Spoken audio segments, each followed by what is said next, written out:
Welcome to our channel. Today we how to authorize create mobile apps with Thunkable, quick tutorial step by step clearly. In this tutorial, we will learn how to create mobile apps using Thunkable. Begin by visiting the Thunkable website at thunkable.com. If you do not yet have an account, click on the sign up button and follow the prompts to create one. Once you have logged in, you will be taken to your dashboard. Click on Create New App to start a new project. You can choose a template or start from scratch by selecting Blank App. After selecting your preferred option, you will then enter the App Builder interface. On the left side, you will see a design panel. Drag and drop components from this panel onto your app screen. To customize each component, click on it to access the Properties panel on the right. Here, you can change the text, colors, and other settings.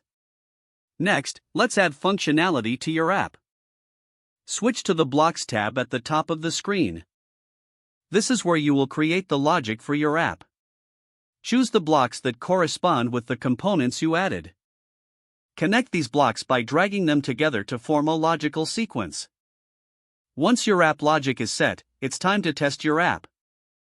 Click on the Live Test button to preview it on your device.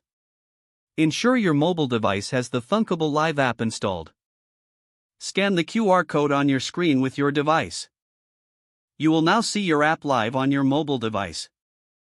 To make adjustments, return to the Design or Blocks tab as needed. When you are satisfied with your app, it's time to publish. Go to the main dashboard and find your app. Click the Publish button to submit it for review. Follow the on-screen instructions to complete the publishing process. Your app will soon be available on app stores for users to download. This concludes our quick tutorial on how to authorize and create mobile apps with Thunkable.